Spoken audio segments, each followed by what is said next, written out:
L'Apocalypse, le jour du jugement, la fin du monde. Ce sont des sujets sombres que de nombreuses religions abordent.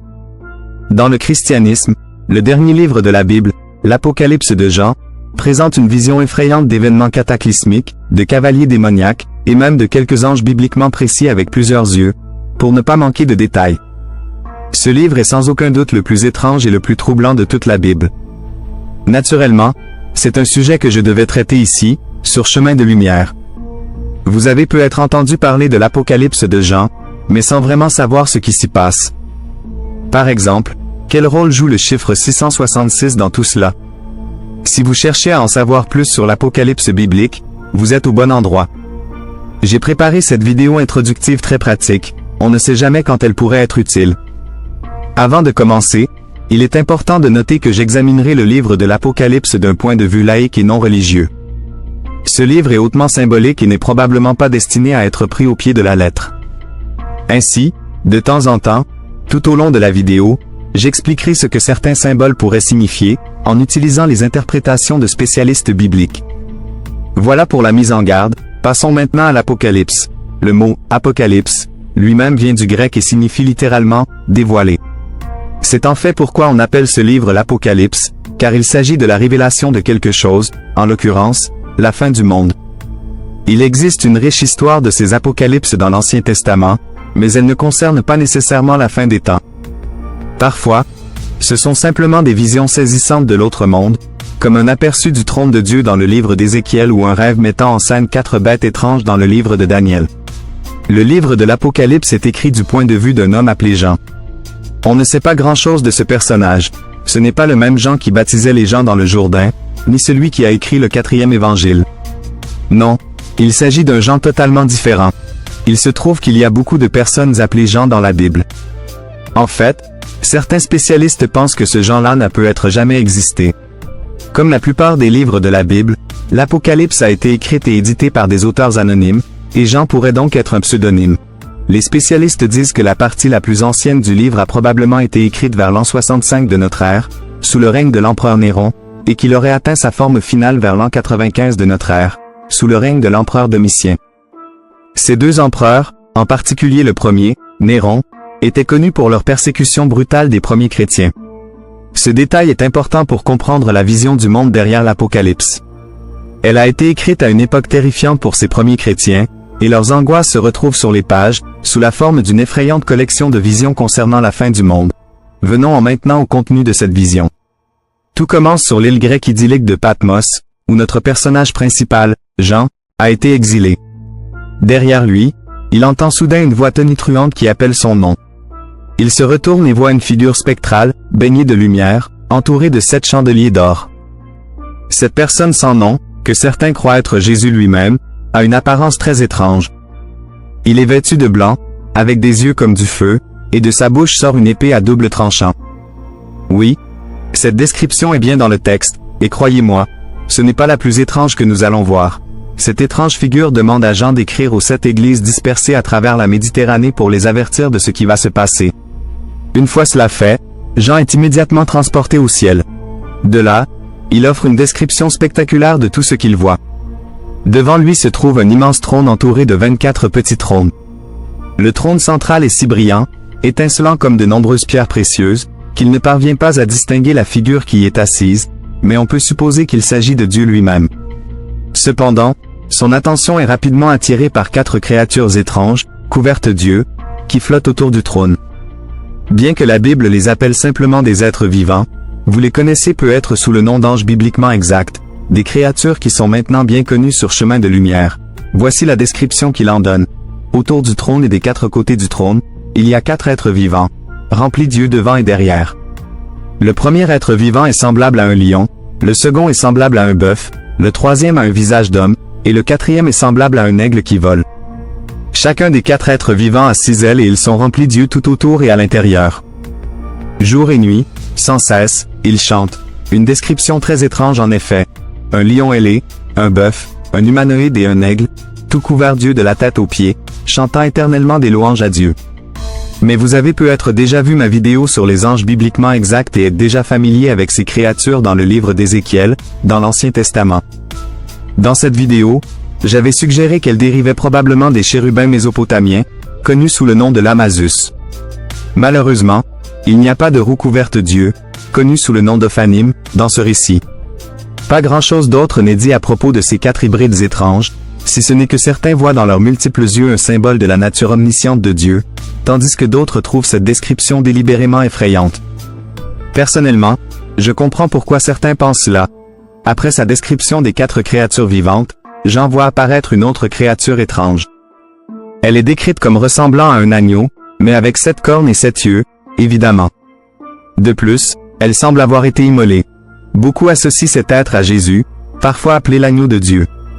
Quoi qu'il en soit, la créature agneau tient dans ses sabots un grand rouleau avec 7 seaux de cire. À partir de là, l'Apocalypse commence vraiment. Quand le premier seau est brisé, un homme apparaît sur un cheval blanc, brandissant un arc et portant une couronne. C'est l'incarnation de la conquête, le premier des 4 cavaliers de l'Apocalypse. Le deuxième seau est brisé et un cavalier sur un cheval rouge apparaît, tenant une grande épée.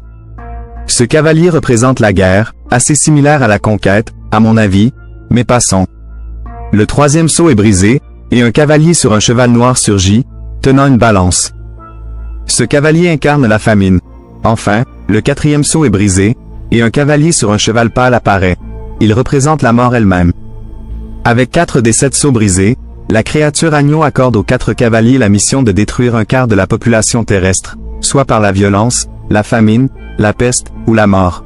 Il reste encore 3 seaux à briser, et 3 événements désagréables à venir. Heureusement, le 5e seau est plutôt inoffensif. Il ne se passe pas grand-chose, si ce n'est que les âmes des martyrs reçoivent de belles robes blanches et sont invités à patienter un peu pour le jugement final. Mais lorsque le 6e seau est brisé, les choses deviennent vraiment désastreuses pour les habitants de la Terre. Dès que le seau est brisé, il y a un tremblement de terre gigantesque, un séisme si fort que, selon le texte, toutes les montagnes et les îles furent déplacées de leur place. Si on prend cela au sens littéral, ce tremblement de terre surpasserait de loin les magnitudes des plus grands tremblements de terre jamais enregistrés, comme le séisme de Valdivia de 1960 au Chili, qui atteignit une magnitude de 9,5 sur l'échelle de Richter. Un tel séisme serait une très mauvaise nouvelle pour ceux qui vivent sur des lignes de faille tectoniques. Outre ce tremblement de terre cataclysmique, le 6e seau ferait aussi noircir le ciel. Si cela se produisait, une obscurité perpétuelle serait dévastatrice pour la Terre, en particulier pour la vie végétale qui nécessite la lumière du soleil pour la photosynthèse. Il est intéressant de noter que de tels événements se sont déjà produits et sont souvent causés par de grandes éruptions volcaniques. En 536 de notre ère, pendant une période de l'histoire européenne appelée à juste titre le « Moyen Âge obscur », une gigantesque éruption volcanique, probablement en Indonésie, a déclenché ce qu'on appelle un hiver volcanique. C'est lorsque de grandes quantités de cendres volcaniques entrent dans l'atmosphère, assombrissant la lumière du soleil et provoquant un refroidissement rapide. Procopius, un historien byzantin écrivant depuis Constantinople en 536, a noté que, au cours de cette année, un présage des plus redoutés s'est produit. Le soleil a donné sa lumière sans éclat, et il ressemblait énormément au soleil lors d'une éclipse, car les rayons qu'il émettait n'étaient pas clairs. D'autres écrivains contemporains, aussi loin que l'Irlande, ont attesté de conditions météorologiques extrêmes similaires, indiquant que ce phénomène était probablement répandu à l'époque et que la Terre subissait effectivement un hiver volcanique. Si de gigantesques tremblements de terre et des hivers volcaniques ne suffisaient pas, le 6e seau décrit aussi comment les étoiles du ciel tombèrent sur la Terre. Si une véritable étoile entrait en collision avec la Terre, ce serait la fin, car la Terre serait engloutie dans une gigantesque boule de feu et de plasma. Il est donc plus probable que l'auteur fasse référence à une pluie de météorites. Souvent, elles sont inoffensives, la Terre traversant chaque jour de nombreux rochers spatiaux, produisant de magnifiques étoiles filantes. Cela devient dangereux, cependant, lorsque ces rochers sont assez gros pour ne pas se consumer entièrement dans l'atmosphère. Un exemple notable est l'événement de la Tunguska en 1908, lorsqu'un météoroïde d'environ 100 mètres a atterri en Sibérie orientale, rasant la forêt environnante sur une surface de 2100 km², soit 830 000 carrés. Heureusement, la région étant peu peuplée, on estime que seulement 3 personnes ont été tuées. Si cela s'était produit dans une ville en 1908, cela aurait été une véritable catastrophe. Le 6e seau est donc particulièrement brutal, méga-séisme, obscurité perpétuelle, et impact de météorites. Mais il reste un seau, le 7e. Heureusement, tout comme le 5e seau, le septième ne provoque pas trop de calamités. Le livre se contente de dire « Il y eut un silence dans le ciel pendant environ une demi-heure ». Peut-être que les créatures aux multiples yeux, mentionnées plus tôt, peuvent enfin faire une pause dans leur chant de louange à Dieu. On pourrait penser que les 7 sceaux suffiraient à mettre fin à la terre, mais non, d'autres malheurs se profilent à l'horizon. Presque aussitôt après l'ouverture du 7e sceau, 7 anges apparaissent, chacun tenant une trompette. Vous avez probablement remarqué que le chiffre 7 revient souvent dans l'Apocalypse, 7 chandeliers d'or, 7 sceaux, et maintenant 7 trompettes. Le chiffre 7 est significatif dans toute la Bible. Par exemple, dans le livre de la Genèse, il est dit que la création de l'univers a pris 7 jours. Dans le monde ancien, ce chiffre était souvent considéré comme le nombre de la perfection. L'idée que le chiffre 7 était un nombre spécial s'est perpétuée dans la tradition chrétienne, où l'on retrouve aussi les 7 péchés capitaux, un autre sujet que j'ai abordé sur Chemin de Lumière. Oubliez ce que vous avez vu à propos des anges mignons avec leurs petites trompettes. Ces 7 trompettes sont sur le point de détruire la terre. Les choses vont devenir sombres, et dans le cas de la 4e trompette, cela va devenir littéralement le cas. Récapitulons rapidement ce que fait chaque trompette. La première trompette provoque des pluies de feu et de grêle sur la terre. Bientôt, des incendies de forêt ravagent la planète, et un tiers de la végétation terrestre est brûlée. La deuxième trompette retentit, et un immense objet de la taille d'une montagne tombe dans la mer, transformant un tiers des océans en sang. Cela tue également un tiers des créatures marines innocentes, ce qui est plutôt triste. La troisième trompette sonne, et une étoile tombe du ciel et atterrit dans les rivières de la terre. L'étoile est même nommée absinthe. Il s'agit en fait d'une plante semi-poisonneuse, également connue sous le nom d'armoise. Cela a du sens dans le contexte de l'Apocalypse, car l'absinthe contamine toutes les sources d'eau douce du monde, les rendant amères et toxiques. La 4e trompette retentit, et un tiers du soleil s'éteint, plongeant la planète dans les ténèbres. On dirait que cela a déjà été traité dans le 6e sceau. Cette incohérence a conduit certains spécialistes à suggérer qu'un auteur différent a peut être écrit cette partie, ignorant les destructions déjà causées par les 7 sceaux. La 5e trompette, à mon avis, est la plus étrange de toutes. Un ange descend sur terre avec une grande clé. Cette clé ouvre une grande trappe menant à un puits sans fond, et du puits sort une épaisse fumée noire qui obscurcit le peu de lumière du soleil qu'il restait. Puis, de ces fumées denses émergent des sauterelles géantes qui envahissent la terre et provoquent des effets léaux partout. Mais ces sauterelles ne sont pas ordinaires. Ce sont des sauterelles de l'Apocalypse, et elles sont donc décrites de manière très dérangeante. Voici comment elles sont décrites. Elles ont des visages humains et de longs cheveux flottants, elles portent des armures et ont de petites couronnes sur la tête. Oh, et elles ont aussi des dents de lion et de gigantesques dards de scorpion. Parce que, pourquoi pas? Ces créatures reçoivent l'instruction de piquer les gens, mais pas suffisamment pour les tuer. En fait, il est dit que les gens ne pourront pas mourir pendant cette période, peu importe à quel point ils le souhaiteraient.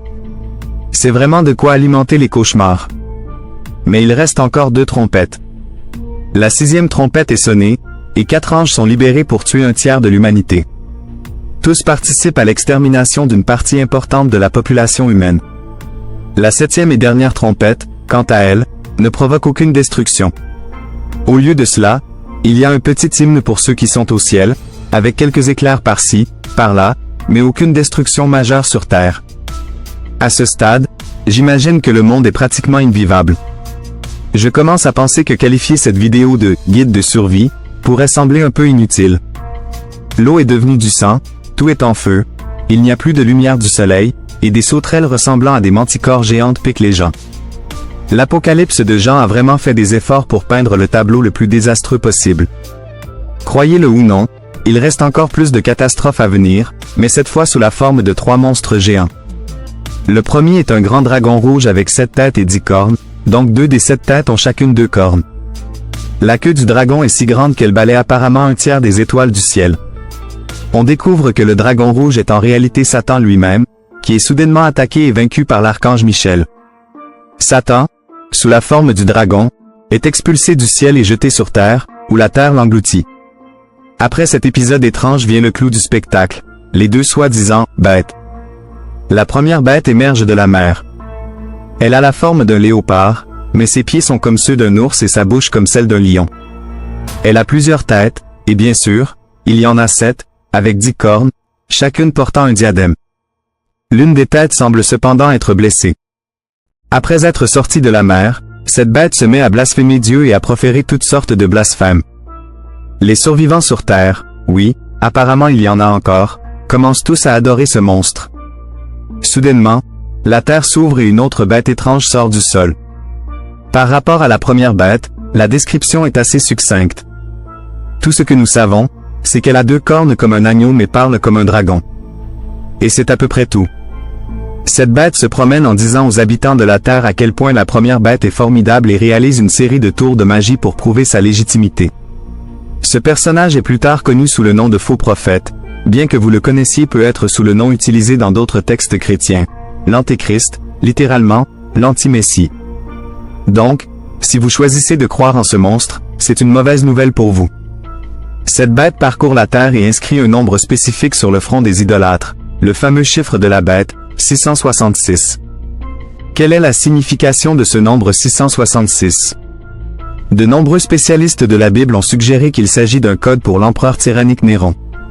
Voyez-vous, dans le monde classique, il existait une pratique qui consistait à attribuer des chiffres aux lettres. C'est ce qu'on appelle la guématrie. Les lettres hébraïques avaient également ce système, et si vous écrivez « Néron César » en hébreu, le total des chiffres donne 666. Certaines des plus anciennes versions du livre de l'Apocalypse, comme ce manuscrit en papyrus trouvé à Oxyrhynque en Égypte, donnent le nombre 616. La guématrie fonctionne aussi ici, mais pour une orthographe différente du nom de Néron. Curieusement, l'Apocalypse dit que pour acheter et vendre des biens, il faut montrer la marque de la bête. Comme avec les monnaies d'aujourd'hui, les pièces romaines présentaient souvent la tête du chef d'État, dans ce cas, l'empereur. Donc, pour faire du commerce, il fallait montrer la marque de la bête, c'est-à-dire le visage de Néron sur la monnaie. Cette interprétation est encore renforcée par le mot grec pour « marque », comme dans la marque de la bête, qui est « charagma », et qui est le plus souvent utilisé pour désigner l'empreinte des pièces de monnaie. Quel est le lien entre l'empereur Néron et la bête? Eh bien, Néron, qui régna de 54 à 68 de notre ère, fut responsable de nombreuses persécutions infâmes contre les chrétiens. Les premiers chrétiens refusaient d'adorer l'empereur, qui, dans le culte impérial, était une figure divine. À la place, ils affirmaient que leur foi exclusive était en Dieu, le Dieu d'Israël.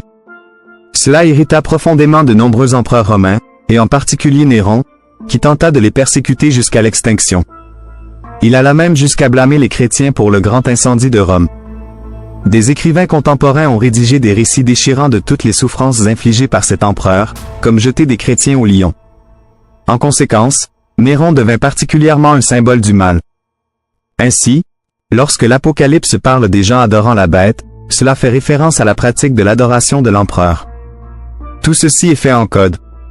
Ceux qui portent la marque 666, autrement dit Néron, seront condamnés à souffrir pour l'éternité, tandis que la terre est sous la domination de ces étranges bêtes, qui symbolisent en réalité les empereurs romains. Pendant ce temps, au ciel, les anges se préparent à la phase finale de destruction. Nous avons eu 7 sceaux, 7 trompettes, et maintenant nous avons 7 coupes.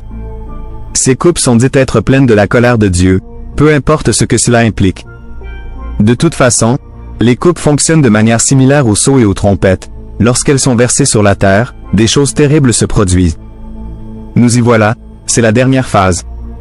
La première coupe est versée sur la terre, et des plaies douloureuses et des furoncles apparaissent sur toutes les personnes qui portent la marque de la bête sur leur front. La deuxième coupe transforme toute la mer en sang, pas seulement un tiers cette fois. La troisième coupe transforme toutes les sources d'eau douce, les lacs et les rivières, en sang. Oui, beaucoup de sang dans ce passage. La quatrième coupe intensifie la chaleur du soleil, brûlant gravement les gens sur terre. La cinquième coupe plonge le royaume de la bête dans l'obscurité, provoquant une instabilité politique. Certains ont vu dans cela une référence à la chute de l'Empire romain. La sixième coupe assèche le fleuve Euphrate, situé dans l'Irak moderne. Ensuite, les armées du monde entier se rassemblent et s'affrontent à un endroit appelé Armageddon. Petite anecdote, le mot hébreu pour Armageddon est « Ar-Megiddo », qui fait référence au mont Megiddo, dans le nord d'Israël. Au fil du temps, Ar-Megiddo est devenu Armageddon, et à cause de l'Apocalypse, ce mot est devenu un autre nom pour l'Apocalypse. La septième coupe est fidèle au style de l'Apocalypse, éclair, grêle et un séisme massif qui détruit la ville de Babylone. Cependant, Là où Babylone était la grande ville du mal dans l'Ancien Testament, au moment où le Nouveau Testament fut écrit, la ville de Babylone était depuis longtemps déserte, ayant été conquise par les Perses quelques 500 ans auparavant. Ainsi, beaucoup croient que Babylone est une référence à la capitale de l'Empire, Rome. Encore une fois, c'est un autre exemple de l'Apocalypse parlant en code. Après cette troisième et dernière vague de dévastation, qui me semble quelque peu excessive, la vision dans le livre de l'Apocalypse commence à s'approcher de sa fin. En fait, tout se termine assez rapidement, sans beaucoup de résistance. La première et la deuxième bête sont capturées par les armées de Dieu et sont jetées dans un lac de feu qui brûle avec du soufre, probablement une référence à l'enfer. Ensuite, le dragon à plusieurs têtes, qui représente Satan, est également emprisonné dans un puits et scellé pour 1000 ans.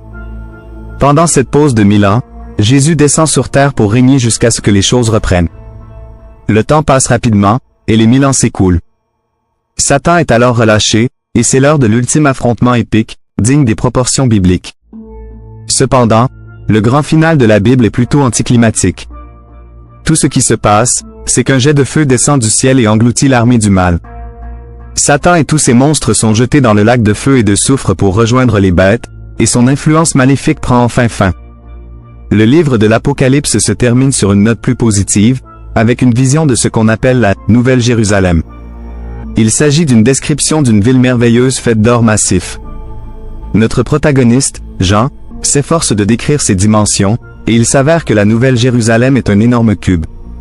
Sa longueur, sa largeur et sa hauteur mesurent chacune 12 000 stades, ce qui équivaut à 2220 km, soit 1380 miles. Dans cette ville, Dieu, Jésus, tous les justes, et toutes les créatures aux multiples yeux vivent en harmonie perpétuelle.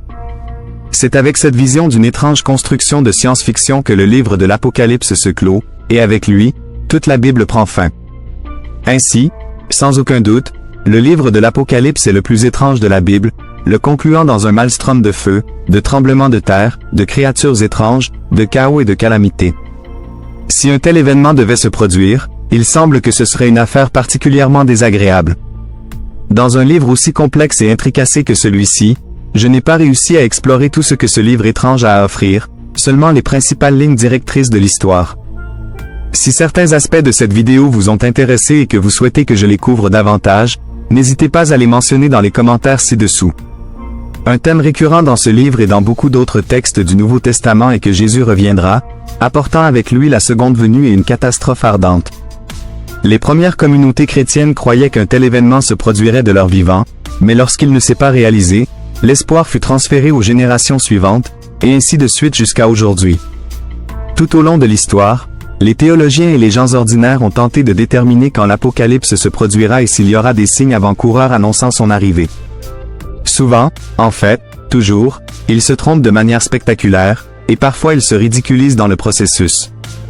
Tout comme le pape Sylvestre craignait que l'an 1000 marque la fin du monde, certains pensaient que l'an 2000 le ferait aussi, en raison de la peur du bug de l'an 2000, où les ordinateurs cesseraient de fonctionner, provoquant une panne technologique mondiale.